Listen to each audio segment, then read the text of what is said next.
Muy buenas tardes a todos. Antes de comenzar, me presento. Mi nombre es Adela y soy una de las tutoras de Hotel City. Y me gustaría daros las gracias por estar una semana más con nosotros.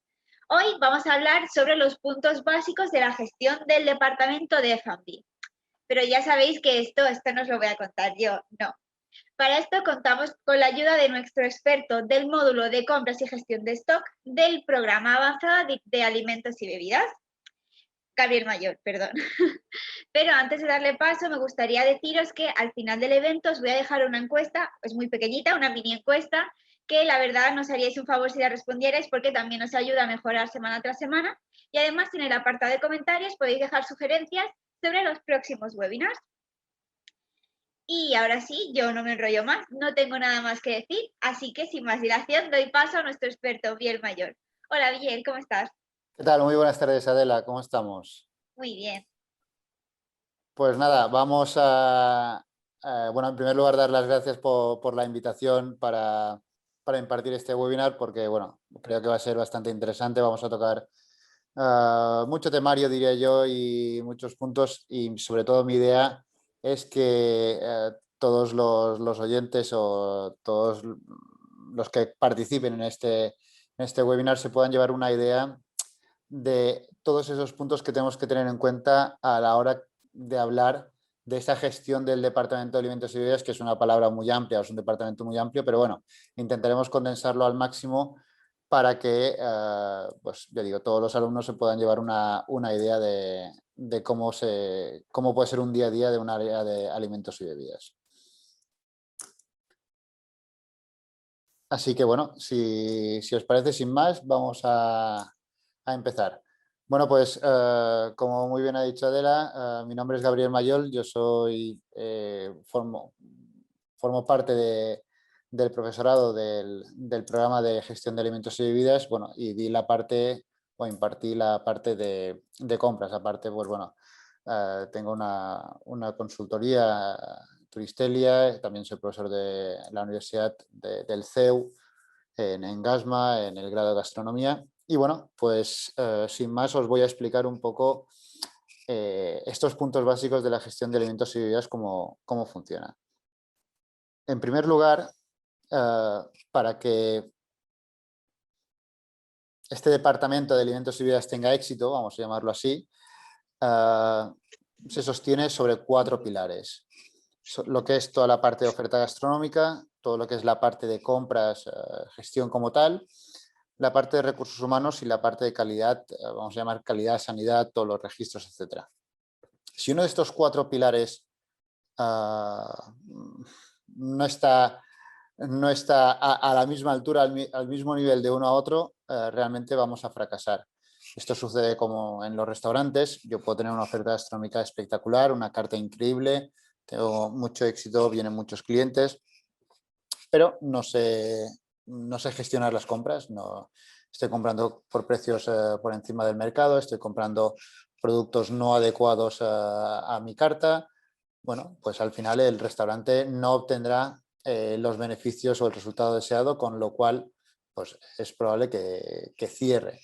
En el apartado, pues yo puedo tener una oferta gastronómica espectacular, puedo ser el mejor gestor de compras, el mejor gestor de costes, pero si la parte de recursos humanos, es decir, si todo el día estoy cambiando de personal, si hay esos piques de cocina, comedor, etcétera, pues bueno, también esto al final me va a suponer un coste, al final repercute al cliente, con lo cual, pues bueno, tampoco va a tener éxito vamos a llamar ese restaurante o ese departamento de alimentos y bebidas. Y yo puedo tener todos esos 3 pilares cubiertos, pero si no llevo unos registros adecuados, a nivel sanitario no estoy cumpliendo los requisitos mínimos para cumplir la normativa higiénico-sanitaria, pues también voy a fracasar porque me van a cerrar ese restaurante o ese departamento de alimentos y bebidas. Con lo cual, pues bueno, vemos esos 4 pilares de los que se sostiene ese departamento de alimentos y bebidas, y nosotros con este webinar pues os iré explicando cada uno de ellos, lo que hay que tener más presente, lo que hay que tener en cuenta, y los puntos donde tenemos que hacer mayor hincapié para que si el día de mañana, pues, o actualmente estamos trabajando en un departamento de alimentos y bebidas, veamos esos puntos críticos que tenemos que tener especial atención. Muy bien, pues bueno, pues vamos a empezar por la parte de la oferta gastronómica. Bueno, para hacer un poco la presentación estándar para la mayoría de los hoteles que den este servicio de alimentos y bebidas, pues he intentado en ese apartado de oferta gastronómica tener la parte de lo que es un hotel vacacional, tener parte de lo que es un hotel urbano. Pues, por ejemplo, empezamos con el menú del día, el menú ejecutivo, que, insisto, suele ser pues, para hoteles urbanos, hoteles más pequeños que quieran entrar en competencia lo que viene a ser la restauración fuera de ese hotel, la oferta complementaria de los restaurantes de alrededor. Y bueno, un punto de ataque importante puede ser el menú del día, el menú ejecutivo.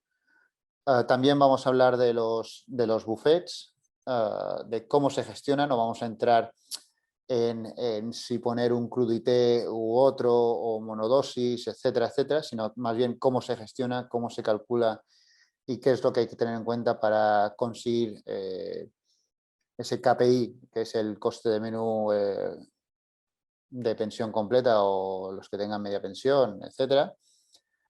Todo lo que se refiere a la carta del restaurante para todos aquellos establecimientos que, aparte de tener un buffet, pues tengan algún restaurante a la carta, algún punto de venta dentro del hotel que sea temático, ¿no? Porque al final la gestión de la carta es exactamente igual para cualquier tipo de establecimiento. Sí que en menor grado vamos a tocar la parte de eventos y banquetes, porque si no ya el webinar se extendería demasiado. Y también pues la división o la parte de la gestión de los minibares, la parte de room service y la parte de los snacks. Con lo cual, pues bueno, eso será una de las 4 partes. Es, por supuesto, la más extensa porque es la que puede tocar más patas y más áreas, pero esto es lo que vamos a ir comentando en ese primer pilar. Con lo cual, pues bueno, vamos a empezar con ese menú del día, ese menú ejecutivo. ¿Qué pasos tenemos que seguir para llevar esa correcta gestión de ese menú del día y ese menú ejecutivo? En primer lugar, pues bueno, tenemos que saber qué precio de venta tenemos que marcar a ese menú. Muchas veces la gente me pregunta, bueno, ¿qué partimos siempre, del coste o de la venta? Bueno, si partimos del coste, claro, yo puede ser que tenga unos gastos de infraestructura distintos a lo que puede ser mi competencia que puede estar fuera de mi establecimiento. Con lo cual, yo siempre soy partidario de empezar desde qué es lo que dice el mercado, es decir, qué precio de venta marca el mercado, y después ver si yo puedo llegar a ese precio de venta con mis costes.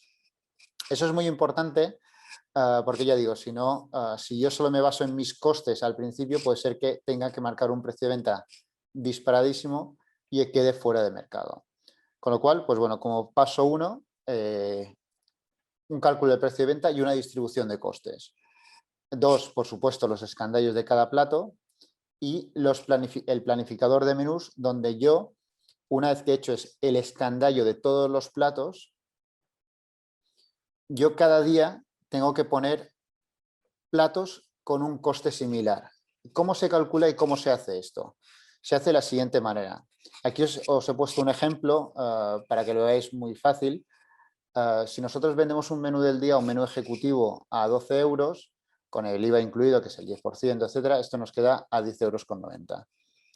El coste de materia prima debería ser, según dicen los ratios, entre el 30 y el 35%, bueno, en este caso hemos cogido el 35%, nos queda 3,81. Esto sería el dinero que yo puedo destinar a realizar un menú ejecutivo que yo quiera vender a 12 euros.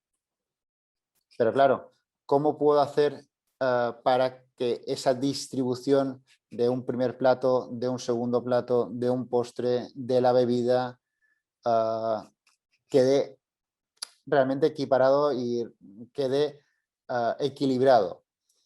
Bueno, pues se hace de la siguiente distribución. Yo tengo estos 3,81 € de coste y para los entrantes voy a destinar un 30% de ese coste total.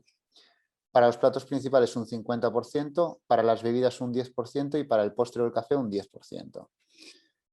Me diréis, bueno, ¿y si no incluyo la bebida y si no incluyo el café o si pongo algún tipo de postre, etcétera, etcétera? Bueno, pues todo esto se va incluyendo en el coste.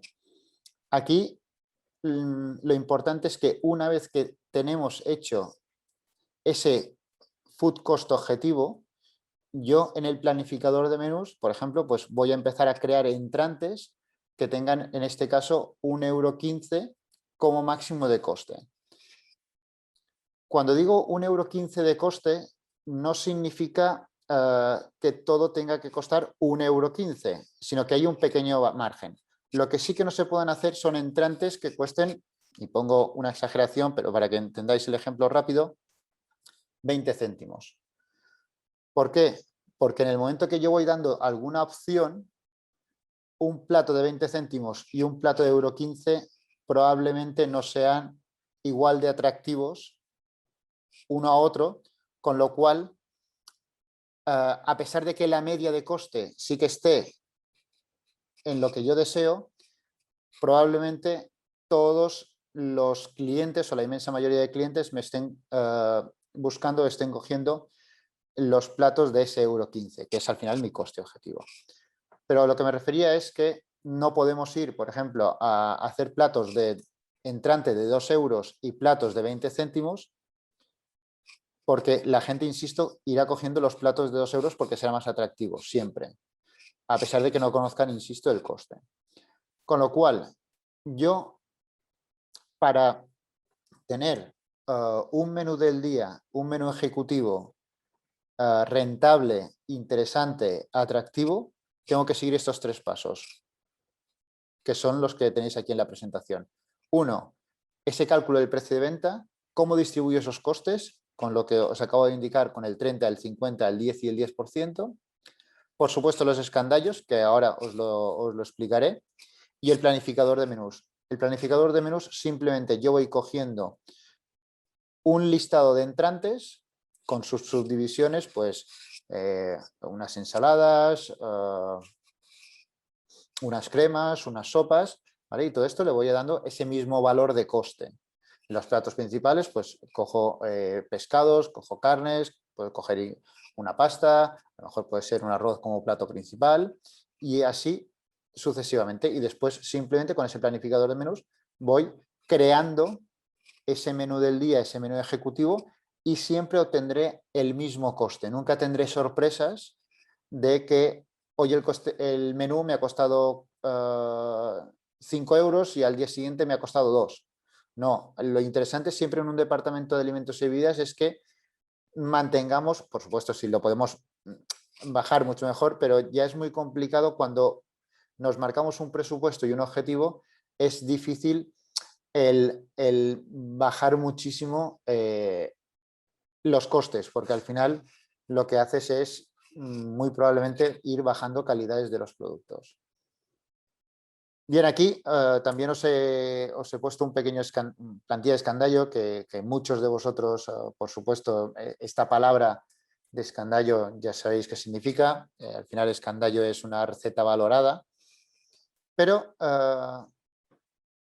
como os decía un poco al principio con esa parte de esos escandallos, pues yo parto de un precio de venta previsto y de un food costo objetivo, con una figura que es ese límite de costes, la cantidad máxima de dinero que yo puedo invertir en ese plato.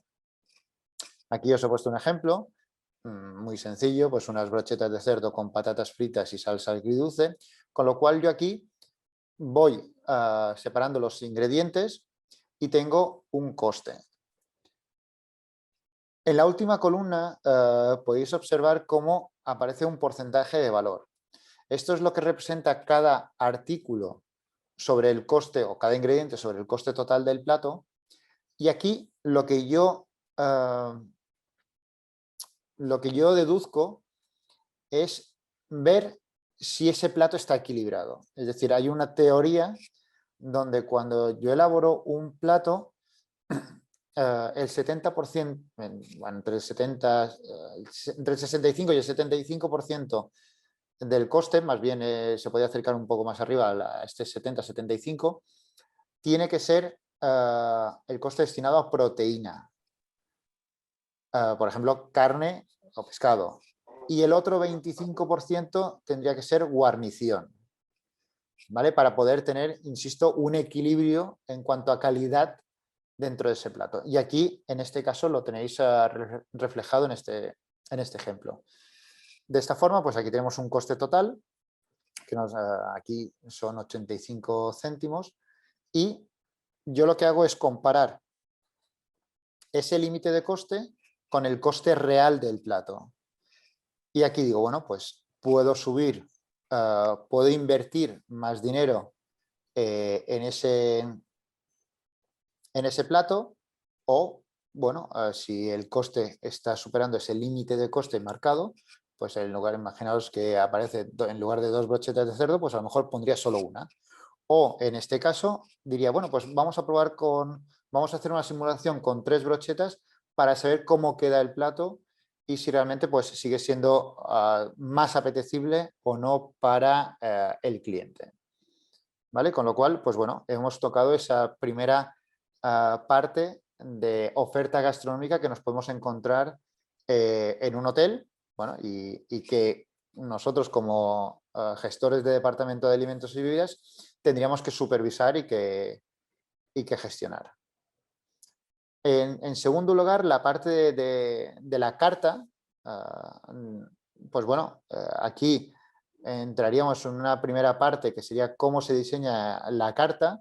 No vamos a entrar en qué estructura debe tener una carta, si tiene que estar separado por carnes, pescados, entrantes, postres, es decir, estamos hablando de algo muy básico, pero sí que algún elemento que puede mejorar, y aquí sí que interviene esa parte de gestión de alimentos y bebidas, las ventas de la carta, que sería a través del neuromarketing. El neuromarketing es algo realmente bastante interesante. Es cierto que ahora con la digitalización de las cartas, con todo este tema de los códigos QR, el poder ver una carta a lo mejor en forma global, como antes podíamos tener, de que abríamos la carta y de un simple vistazo podíamos ir viendo casi la carta completa. Bueno, ahora con el tema del móvil, al ser pantallas más pequeñas, etcétera, pues bueno, cuesta un poco más. Pero sí que se puede aplicar, ya digo, temas de neuromarketing que pueden ser muy interesantes, como por ejemplo poner un plato al lado de otro, uno que sea mucho más caro y el otro da la sensación que es mucho más económico. Por ejemplo, imaginaos que yo tengo una carta donde tengo entrecot a 20 euros y un solomillo de ternera a 22.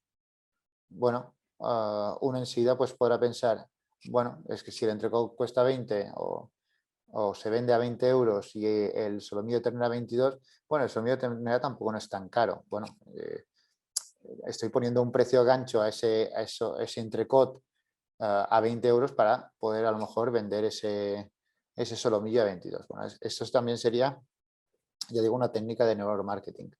El posicionamiento de dónde colocamos el plato más importante, a lo mejor con una reseña, la famosa especialidad de la casa. Bueno, pues esto tiene una evaluación, si ha obtenido pues a lo mejor ese plato algún premio de algún concurso, pues por ejemplo si hace alguna tapa, si haya hecho pues algún concurso entre los propios clientes del hotel, de que es el plato pues estrella, etcétera, etcétera. Eso es importante destacarlo, o un plato que sea un plato típico local, que llame la atención para poder, para que el cliente pues lo pida. Después, otra técnica de neuromarketing de esa descripción de los productos. Pues bueno, no es lo mismo poner crema de guisantes que poner pues crema de guisantes con virutas de jamón ibérico y aceite de trufa. Al final el plato es el mismo, sigue siendo una crema de guisantes, sí le hemos añadido ese nombre de virutas de jamón ibérico, que va a tener un sobrecoste, pero ese sobrecoste del plato es realmente mínimo. También el cambiar la presentación, la vajilla del plato, pues no es lo mismo poner en una taza consomé que están en todos los buffets o, por ejemplo, usar platos soperos de menores dimensiones que ya le dan un aspecto pues, mucho más atractivo y más interesante al plato. También otra técnica es no alinear los precios de mayor a menor, ya que pues, nosotros cuando leemos pues, podemos hacer un efecto escáner en el cual tendemos a elegir los platos más económicos. Aquí también los hoteles donde tengan restaurantes a la carta con precios según mercado o que vendan pescado fresco, marisco fresco, que tampoco no les quede remedio el incluir un precio final por motivo X, porque la palabra según precio de mercado, a lo mejor en según qué hoteles, pues no es bienvenido. Nosotros lo que podemos hacer es poner el precio por 100 gramos de producto. Esto ya hay muchas cartas de restaurantes de pescado y marisco que, por ejemplo, pues el bogavante 8 euros, 8 euros los 100 gramos. Si yo pusiera ese bogavante a 80 euros el kilo en la carta, claro, nosotros enseguida pensamos 80 euros el kilo, pero no es lo mismo a nivel del cerebro, de la interpretación que hace el cerebro, decir que un producto cuesta 80 euros el kilo o 8 euros los 100 gramos. Esto ya también lo veis, hay muchos sitios ya en centros comerciales y en tiendas de platos preparados que ya no venden la comida, por ejemplo, por kilos, sino que lo venden por cada 100 o 200 gramos. Y esto nosotros también lo podríamos aplicar en las cartas de los restaurantes de los hoteles. Cómo no, tener también, por supuesto, muy controlados los escandallos, como os he explicado anteriormente, y hacer unos análisis de la carta a través del menú engineering, que bueno, ya también se ha oído hablar muchísimo de él, pero sobre todo yo parto de una representación gráfica. Como veis aquí en la presentación, en el cuadro izquierdo, en el cuadro derecho, perdón, tenéis este eje XY, donde tenemos en un cuadrante los platos estrella, los platos puzzle, los platos perro y los platos caballo, que el análisis del menú engineering lo mide en dos variables, lo que es la variable de la rentabilidad y de la popularidad de los platos. Para que una carta de un restaurante esté bien estructurada, bien equilibrada, para ir bien todos los platos de la carta, en el momento que los representamos gráficamente en función de su rentabilidad y en función de su popularidad, tendrían que estar por aquí en el centro. Siempre, por cada familia de producto, tendría que haber uno o dos platos estrella que siempre son los que destacan. Pues, ¿para qué es conocido un restaurante? Ve a comer a ese restaurante ese arroz de bogavante que es el mejor. Bueno, pues eso sería nuestro plato estrella siempre y cuando fuera un plato que estuviera por encima de la media de rentabilidad del resto de los platos que yo tengo. ¿Vale? Con lo cual, pues bueno, un elemento de esa gestión de ese departamento de alimentos y bebidas dentro de la carta del restaurante, tenemos que tener muy presente el menú engineering para poder ir viendo cómo se van evolucionando las ventas y los costes que vamos teniendo. Y es realmente muy interesante hacer este análisis. Por otro lado, también tenemos los principios de Omnes, donde tenemos tres principios básicos, donde son lo que se llama la dispersión de los precios, para saber si dentro de una familia de la carta pues hay muchos platos que están por encima de la media de precios de mi carta, si están en lo que se llama el grupo medio o están dentro del grupo bajo. También, pues bueno, si tengo productos muy económicos o platos muy caros, pues aquí también lo que se llama esa amplitud de gama donde no puede superar, por ejemplo, del precio más bajo multiplicado por 2,5 no puede llegar al precio más alto de la carta. ¿Por qué? Pues porque si no tendríamos público objetivo completamente distinto. Y la famosa relación calidad-precio, ¿vale? Que es comparar los dos tickets, de lo que se llama el ticket medio ofertado y el solicitado. El ofertado es mi precio medio de la carta y el solicitado es lo que realmente se gasta el cliente. Y esa relación debería ser igual a 1. Esto es otra herramienta muy importante dentro de esta gestión que os estaba comentando.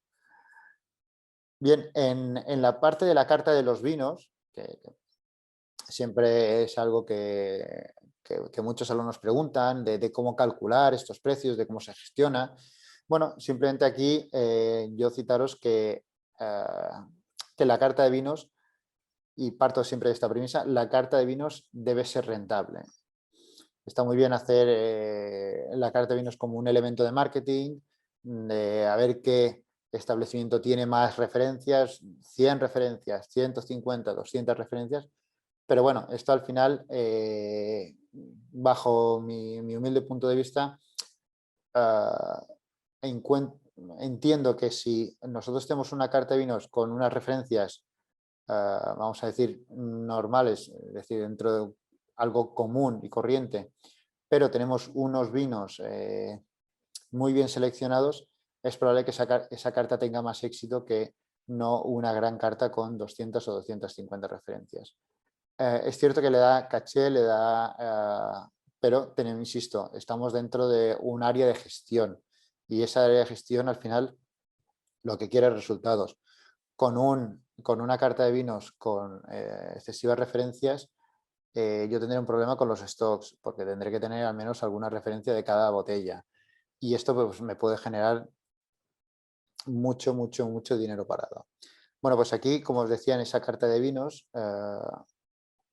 pues bueno, os he puesto 2 criterios para que veáis cómo se puede calcular ese precio de venta que comentaba, donde yo tengo diferentes niveles en cuanto para calcular el precio de venta, niveles de coste, de ese precio de coste original o inicial del vino. El nivel 1 hasta 4 euros, pues multiplicaríamos por 3, el nivel 2 hasta 7 euros lo multiplicaríamos por 2,5, el nivel 3 hasta 10 euros lo multiplicaríamos por 2,2, el nivel 4, vinos de hasta 12 euros, lo multiplicaríamos por 1,90 y los de nivel 5, que serían los de hasta 20 euros, los multiplicaríamos por un coeficiente entre 1,50 y 1,70. Después, si ya son vinos más caros de 20 euros, pues bueno, esto tenemos que también hacer un poco de estudio de mercado para ver sobre qué es realmente cómo se podrían vender. Y hay un segundo criterio que partimos con también, como no, el precio de coste, y si son vinos inferiores a 2 euros en cuanto a precio de coste, que esto también en muchos hoteles vacacionales, pues el vino de partida, el vino de la casa, suele estar sobre estos precios, pues simplemente le añadimos 10 euros directamente a ese coste y con esto pues ya tenemos un precio de venta. Si estuviera entre 2 y 6, pues le aplicaríamos el 100% a ese coste más 3 euros y así sucesivamente con todos los vinos, insisto, en función de ese baremo, ese margen de coste, de ese precio de coste inicial. Bien, entonces después tenemos ya yo creo que es la gran oferta estrella gastronómica dentro del hotel, del buffet. Está claro que este webinar no da para explicar todas las idiosincrasia del buffet, pero sí que yo os voy a explicar 4 puntos importantísimos, que es, en primer lugar, y puede sonar muy básico y elemental, la rueda de menús. Tener una rueda de menús. Podréis pensar, bueno, la tenemos ya, pero es que hay que seguirla. Hay que hacer un trabajo previo, hay que hacer un trabajo de escandallo, hay que hacer un trabajo previo saber qué tipo de público voy a tener en mi establecimiento, en mi hotel, para adaptar esa rueda de menús con los platos que realmente interesen. Y sobre todo, pues obtener, cómo no, una satisfacción del cliente y un coste. Está claro que todo el mundo estaría más contento si todos los días pusiéramos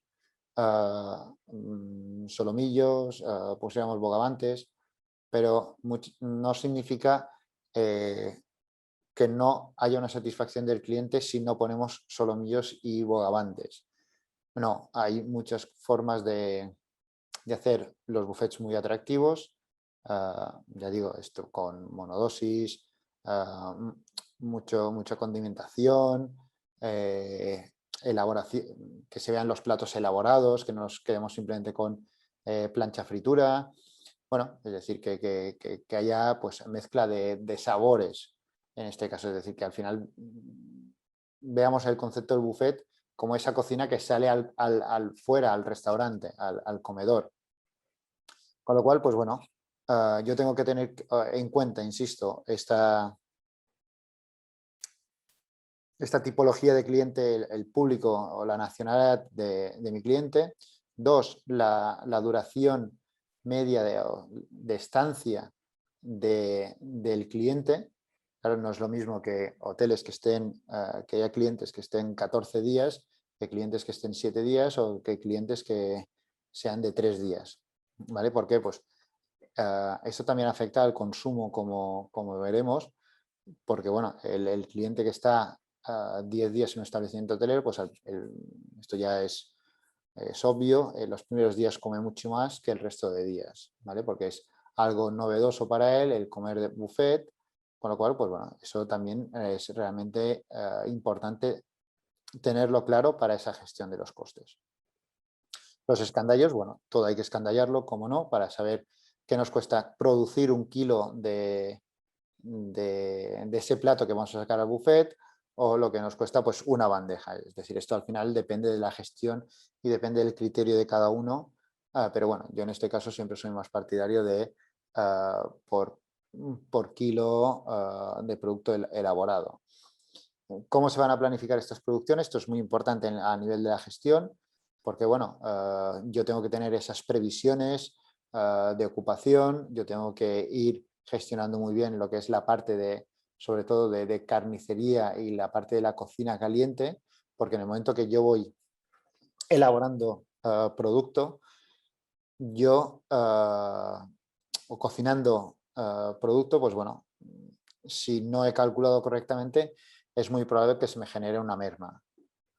Siento que a lo mejor, pues, lo que es el tema de crudités, pues bueno, esa lechuga que he cortado por la mañana, si no se ha consumido en el buffet del mediodía, pues la puedo volver a sacar en el buffet de la noche, a lo mejor, si también la conservo de una forma determinada, etcétera, etcétera. Con lo cual, pues bueno, ya digo, rueda de menús y los escandallos y producciones realmente muy importante. Siempre suelen preguntar, bueno, ¿y cuánto tengo que preparar? Bueno, aquí tenemos que partir de un poco de un histórico, ir haciendo unos cálculos para siempre después ir afinando un poco más.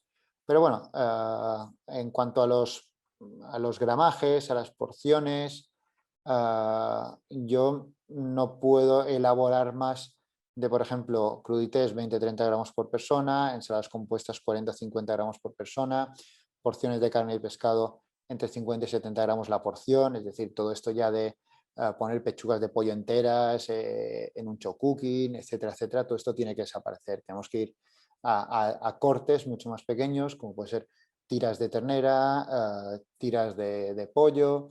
Es decir, esto al cliente, siempre que vea que el producto es de calidad, no le importa ver otro tipo de corte en los show cookings en este caso. Siempre todos los alimentos tienen que ir porcionados. No voy a entrar aquí en la gestión actual del COVID, porque si no también nos complicaríamos demasiado y no tenemos un exceso de tiempo, porque bueno, se supone que pronto o en un futuro corto pues podremos cambiar ya y volver a la normalidad en cuanto a esa presentación, gestión y lo que queramos del buffet. Por otro lado, pues tenemos también esos ratios de comida-bebida dentro de ese mundo de los buffets, del todo incluido, etcétera. Bueno, en comida pues nos iríamos sobre el 28-33% sobre un precio de venta que se haya marcado por parte de la dirección de lo que tenemos que destinar a esa pensión alimentaria. Y en cuanto a la bebida, pues bueno, más o menos se va sobre un 15 o un 18% de coste sobre la venta que tengamos. Cálculo de consumos, bueno, es muy importante, es un KPI básico. Imaginaros que yo pues lo que hago es dividir todos los kilos de comida o de compra, o mejor dicho, de consumo que yo tengo en el buffet por el número de estancias. Y imaginaros que, por ejemplo, sale que cada día mi consumo de pollo es de 1 kilo por cliente. Bueno, aquí saltaría una alarma directamente porque es imposible que cada cliente que está dentro de nuestro establecimiento hotelero consuma 1 kilo de pollo al día. ¿Es posible que lo haya consumido? No, pero que sí que haya salido de cocina puede ser. ¿Por qué? Pues podría ser que todos los clientes van a comer una pechuga de pollo y no les gusta y lo tiran a la basura. Eso sigue siendo consumo. Podría ser que tuviera que los cocineros pues con la plancha se quemase pollo, se quemase arroz, etcétera, etcétera, y esto también me generaría merma. Claro, al generar merma, al final es consumo, ¿vale? Con lo cual es muy importante tener en cuenta que yo tengo que hacer estos cálculos por el top de producto consumido para ver esos gramos por persona, si realmente están dentro de una lógica, vamos a decirlo así, de una lógica de lo que se puede consumir una persona al día, ¿vale?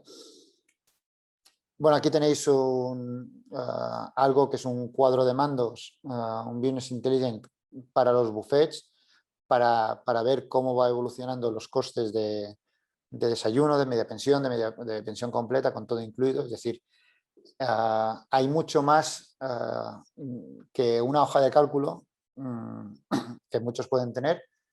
Es decir, esto insisto que es un paso más. Es realmente muy interesante el poder ver cómo vamos evolucionando cómo va evolucionando el coste. Así podemos ir ajustando y podemos ver realmente si cumplimos los presupuestos. En la parte de eventos y banquetes, en cuanto a gestión, yo sí que pediría pues, a ese director o a ese responsable del área de alimentos y bebidas que es esencial tener un dossier de banquetes. En ese dossier de banquetes, donde yo tengo que tener una presentación de mi establecimiento, tengo que conocer muy bien mi establecimiento. Parecerá que ahora estoy diciendo algo muy obvio, pero yo tengo que conocer todas las posibilidades en cuanto a los diferentes tipos de montaje que hay estándar para una celebración, una convención, una boda, una reunión. Todo esto tengo que saber cuántas personas caben en esos salones, en esas salas, en esos espacios que yo tengo. Con lo cual, pues bueno, yo necesito, insisto, tener esto muy controlado, porque hay que pensar que el cliente que viene a hacer eventos en nuestro establecimiento muy probablemente no tendrá experiencia, y para él será uno de los días más importantes de su vida. Con lo cual necesita que nosotros le transmitamos mucha seguridad. Esa seguridad empieza por ese dossier de banquetes, donde esté toda la información, estén todos los menús, esté todo muy detallado. Aquí también, pues bueno, os he puesto los 10 puntos de cómo va evolucionando un poco todo el tema de un evento, con la planificación, con la comunicación continua y constante con la empresa organizadora, presupuestos, esa localización del evento que se adecue mejor a las necesidades, diseños, decoraciones, todo el tema aspecto técnico. normativa, protocolo a seguir, que todo el timing del evento, el catering, cómo tenemos que preparar con las órdenes de servicio, todo el personal necesario para el evento y, como no, esa cuenta de resultados, porque yo tengo que saber, como responsable de alimentos y bebidas, cada evento qué beneficio, qué margen me ha dejado. Por tanto, hay que hacer una cuenta de resultados independiente de cada uno. Hacer todos los escándalos de comida, todos esos consumos y restarlo a ese precio de venta para saber cómo queda ese banquete a nivel de resultado. En el tema de los minibares, sí que no me voy a extender muchísimo. Algo muy básico, bueno, por el tema COVID, la desaparición de los minibares, pero bueno, nosotros en los hoteles que he podido gestionar, podemos estar hablando de dos tipos de minibares. El tradicional, el que todos conocemos, que tenemos una serie de productos de referencias dentro del minibar de la habitación, con un precio determinado, y nosotros después vamos apuntando en un papel y esto pasa por recepción. Se informa recepción del consumo, etcétera. Básico aquí en cuanto a gestión. Más que si algún cliente nos ha hecho algún desvío que no ha apuntado una Coca-Cola, etcétera, el control de caducidades. Es decir, yo en el momento que tengo 200 minibares, con lo cual tengo a lo mejor 400 Coca-Colas, 200 Fantas, etcétera, etcétera, etcétera, bueno, aquí al final hay un incremento importante, hay un volumen importante de bebida, con lo cual ese punto de gestión que yo os quería comentar es control de caducidades. No esperar hasta el final para decir, bueno, pues nos caducan los zumos, vamos a venderlos en el bar, porque muchas veces después a lo mejor en el bar no hay la rotación suficiente y eso lo tenemos que tirar a la basura. Por tanto, muy importante ese control de caducidades.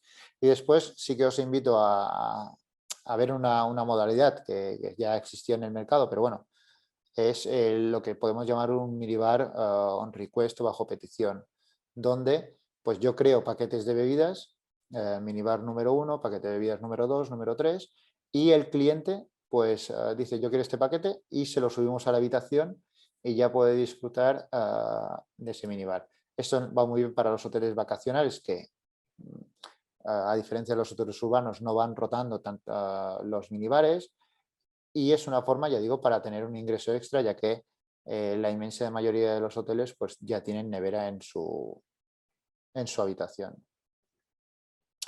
La parte de los snacks, bueno, al final el famoso bar piscina, el snack,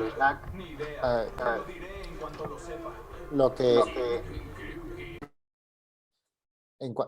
lo más importante, bueno, ya lo hemos visto en la carta, ya lo hemos visto a nivel de escandallos, etcétera, pero sí que echo de menos o hacer un especial hincapié en las presentaciones, sobre todo de los snacks que se están sirviendo. Es decir, se potencia mucho el tema de los buffets, se mima mucho la presentación de los buffets, pero sí que en la parte de los snacks, bueno, hay que dar una vuelta a todo esto. Con lo cual, pues bueno, aquí simplemente os he puesto dos fotografías para que veáis que formas de presentar algo que realmente, pues como no, en la parte izquierda, esa fotografía de la izquierda, pues bueno, deja bastante que desear. Bueno, y en la derecha pues ya tenemos una serie de otro tipo de plato, vamos a llamarlo así, de vajilla, con la pizarra, pues la hamburguesa abierta, con los condimentos, ¿vale? Con lo cual, pues bueno, insisto, aquí en ese punto de gestión, atención en el tema de las presentaciones. Muy bien, la segunda gran pata que os decía, ese segundo gran pilar, que es el tema de las compras. Bueno, aquí pues en el curso, en el programa de FANBI que se está impartiendo en Hotel City, pues es un poco todos estos puntos que estamos tocando en el tema de las compras. Muy importante hacer un comparativo, negociar y hacer un comparativo de proveedores siempre con unos test de rendimiento de producto, es decir, no, yo lo defino en el curso si somos comparadores de precios o gestores de compras. Claro, todos sabemos comparar un precio, todos sabemos decir que 3 es menor que 5, pero realmente 3 es menor que 5 en un producto que pueda ser una carne o un pescado congelado, en una lata de conservas. Pues todo esto es lo que nosotros tenemos que hacer y tenemos que tener unas plantillas, unas fichas y hacer seguimiento, porque esto no solo se hace a principio de temporada, sino que tenemos que hacer seguimiento del proveedor, que siempre nos recepcionemos el mismo tipo de producto. Todo esto, ya digo, tiene su origen y hay que tenerlo muy claro con el circuito de compras. ¿Por qué? Pues porque yo en ese circuito de compras primero tengo que determinar toda la oferta gastronómica, es decir, tiene que haber una gran comunicación entre lo que es el departamento de compras y el departamento, vamos a llamarlo de cocina, para primero definir. Una vez que se ha definido esa oferta gastronómica, se va a buscar al mercado, pero en paralelo puede ser que por circunstancias del mercado, pues el producto que ha escogido cocina realmente es, pues por lo que sea, es realmente alto por una falta que hay de producto en el mercado, por inflaciones, etcétera. Pues aquí es donde el departamento de compras da una serie de sugerencias para introducir productos nuevos, productos alternativos, con lo cual, pues bueno, el responsable de compras, si nosotros en nuestro departamento de alimentos y bebidas también somos los responsables de compras, tenemos que hacer este trabajo. Es decir, no solo se tiene que centrar en lo que es la parte de cocina, sino que intentar introducir esos productos nuevos que, uno, la satisfacción del cliente pues sea superior y que a nivel de coste también, ¿vale? Con lo cual, pues bueno, muy importante esto. También ver si cambiamos un producto con la simulación de consumos, ver si realmente estamos invirtiendo mucho dinero, nos estamos ahorrando mucho dinero por cambiar un proveedor, por cambiar un producto. También muy importante el índice de rotación de stocks, es decir, nunca tener un producto en mi almacén más de perecedero, más de 10 o 15 días. ¿Por qué? Pues porque al final nuestros proveedores pueden venir 1 o 2 veces a la semana, con lo cual pues ese tema de los stocks yo no tengo que tener el estocaje del proveedor, porque al final el stock es dinero parado. Y ya en último lugar, pues también considerar la matriz de Kralik, pues para identificar los diferentes productos y ver dónde realmente tengo que hacer esfuerzos. Así como en el apartado del principio de Pareto con el ABC de las compras, pues bueno, a la hora de hacer inventarios, ver esos productos que tienen mayor volumen de compra y a partir de ahí, pues bueno, ver si los inventarios van cuadrando y si tengo desviaciones. En la parte de recursos humanos, que ya digo, es también fundamental a nivel de costes, bueno, yo os he puesto aquí pues, los perfiles profesionales. Y sé que muchos de vosotros a lo mejor pueden pensar, bueno, esto sale en todos los libros. Sí, pero es que es muy importante saber el negocio, el establecimiento que tengo, el público al cual me dirijo y tengo que buscar y tener ese perfil profesional que se adapte a ese público que tengo. Un ejemplo muy sencillo, es decir, yo no concibo tener un hotel de ingleses y que mi personal no hable inglés. Bueno, pues esto, tener un bar, piscina que pues ofrezca coctelería y que mis camareros pues no sepan coctelería o que solo sepan pues cócteles muy básicos.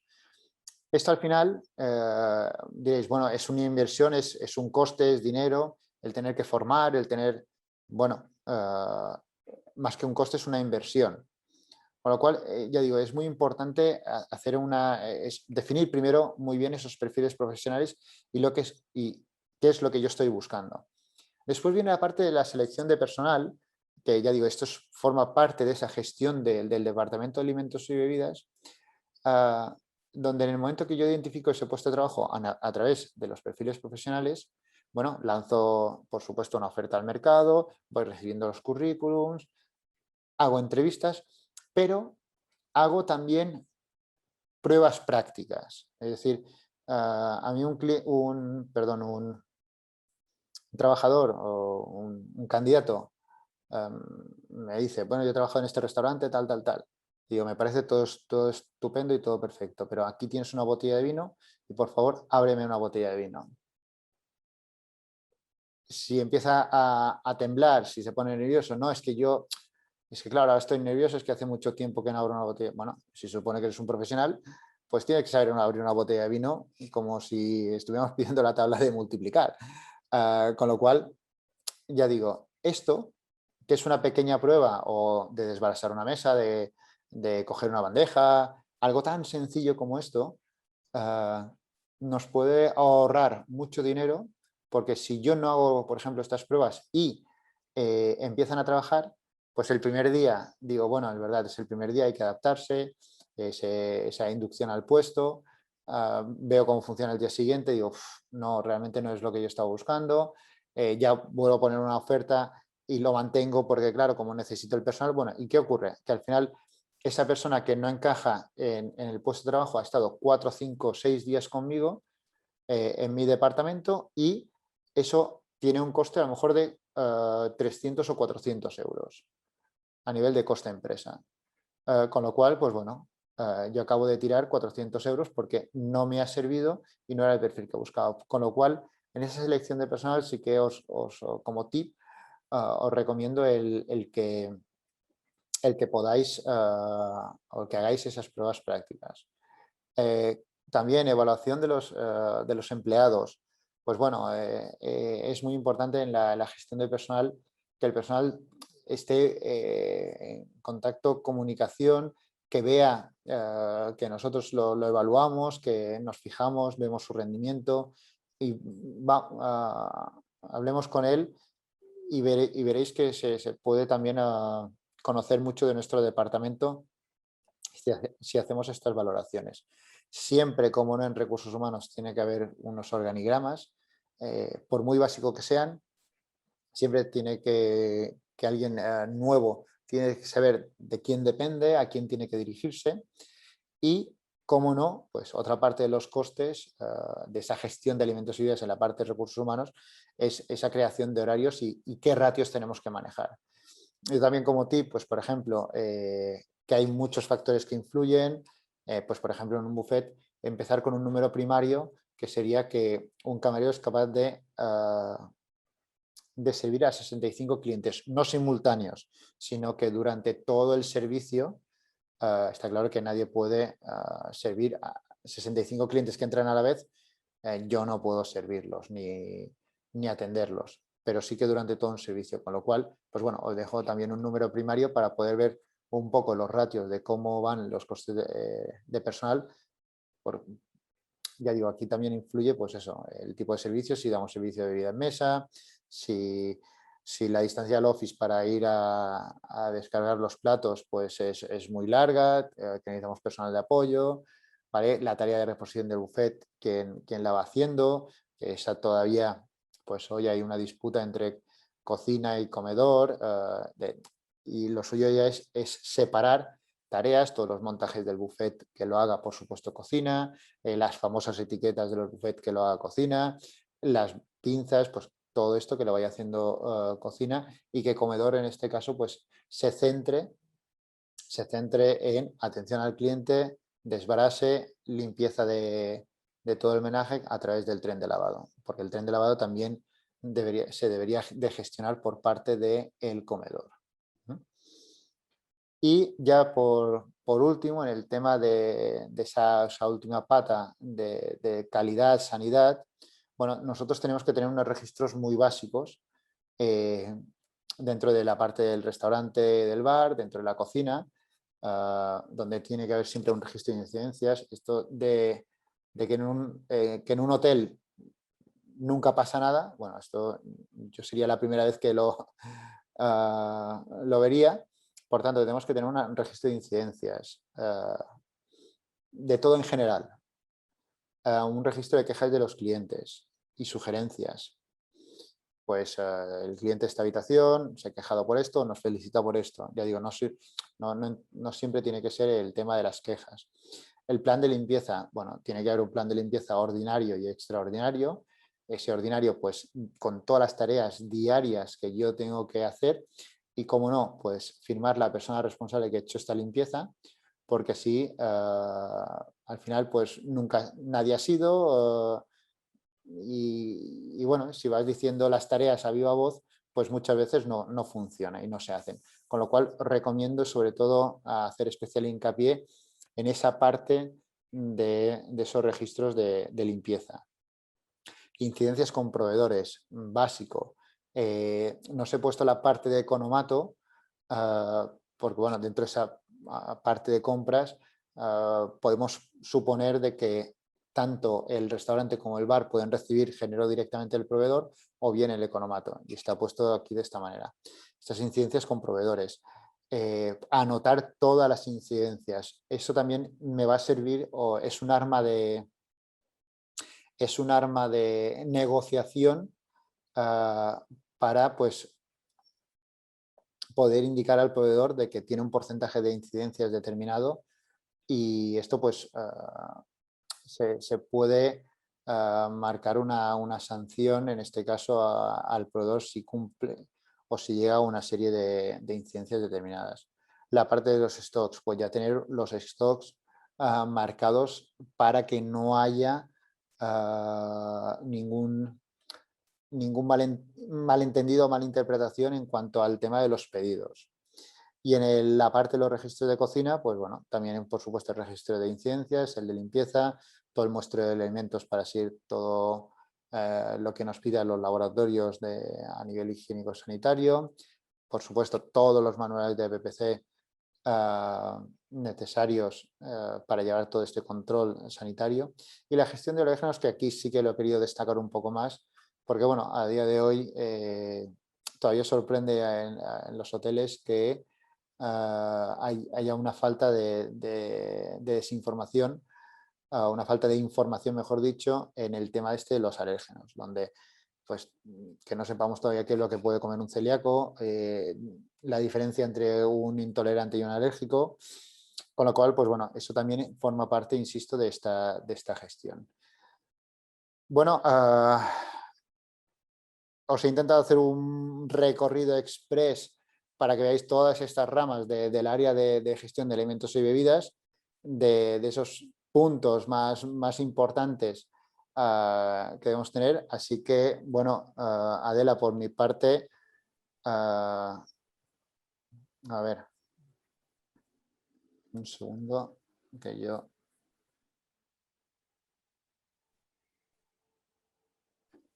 Perfecto, Gabriel. Muchísimas gracias, la verdad, por el webinar, porque has entrado un poquito en cada cosa, pero creo que nos has dado como una visión global.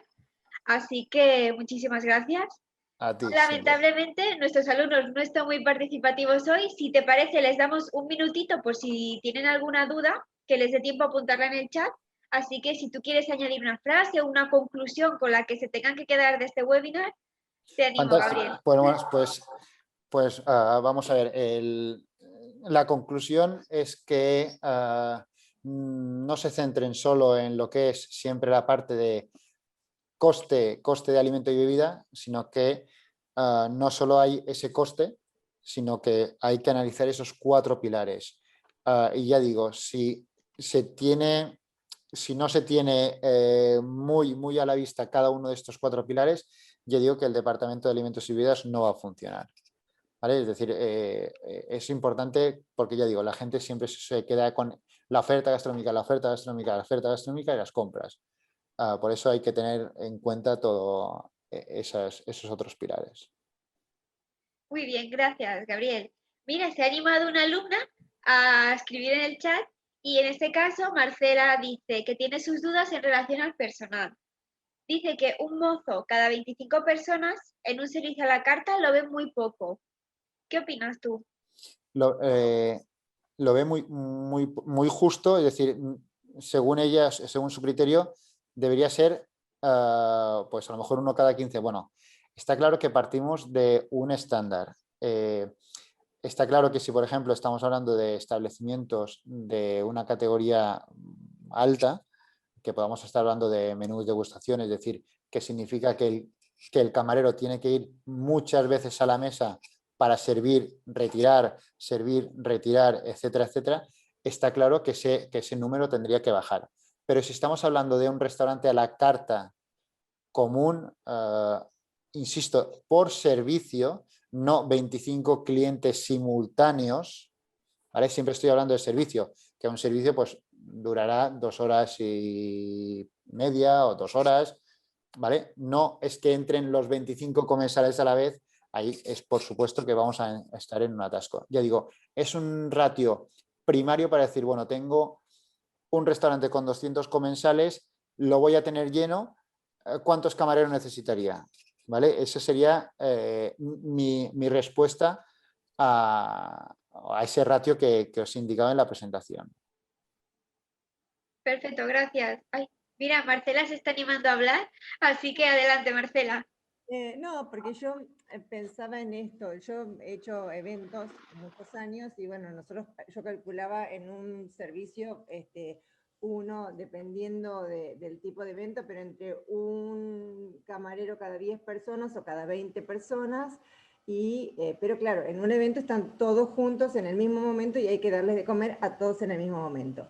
De todas maneras, cuando pienso en un restaurante y Gabriel dice un mozo cada 25 personas en todo el horario del servicio, también hay que pensar que hay una hora pico, digamos, que a lo mejor está lleno el restaurante. Entonces, ahí debería calcular un mozo cada 12, 15.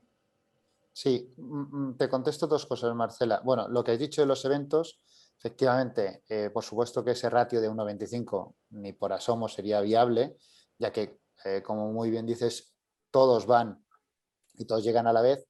Aquí sí que estaríamos hablando de un ratio 1,10, 1,12 como máximo de cada uno, ¿vale? A nivel de eventos.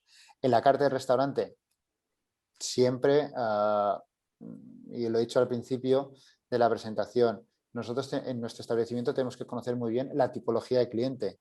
Claro, si todos los clientes resulta que son ingleses y yo tengo abierto el restaurante de 8 a 10 de la noche, ahí sí que es probable que tenga que hacer un refuerzo. ¿Por qué? Pues porque todos los clientes van a venir a las 8 o las 7 de la tarde porque todos son ingleses.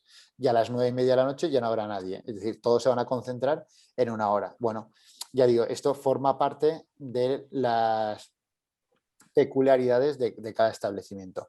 Pero si nosotros tenemos un restaurante dentro de nuestro hotel donde tenemos clientes ingleses, clientes alemanes, clientes españoles, pues claro, los clientes ingleses y alemanes vienen a una hora, los clientes españoles vienen más tarde. Ya digo, en todo ese recorrido es viable que un camarero cada 25 clientes durante todo un servicio. Vuelvo a repetir esa frase, durante todo el servicio. Bien. Gracias. Ya, a vos. Gracias, Marcela. Pues ahora sí parece que no hay más preguntas, así que cerramos nuestra ronda de preguntas. Y no sé si Biel te quieres despedir o un par de minutitos. Bueno, pues nada, lo que he dicho un poco al principio, dar las gracias a ti, Adela, y a Cristina, que está en la segunda pantalla trasera de Hotel City, pues por la invitación y sobre todo, pues muchas gracias por la atención de todas las personas que se han conectado, por la pregunta de Marcela y bueno, invitaros al programa a que analicéis y miréis el programa de alimentos y bebidas, de gestión de alimentos y bebidas que se está impartiendo en Hotel City, porque la verdad es que no es porque yo participe, porque al final participan muchos profesores, pero realmente es muy interesante y muy innovador la forma como esas píldoras formativas se están impartiendo. Perfecto, gracias, Biel, estoy totalmente de acuerdo. La verdad, justo en esta promoción, en la promoción 6, tengo la gran ventaja de ser tutora del programa de alimentos y bebidas, así que yo también os animo fuertemente a participar en él.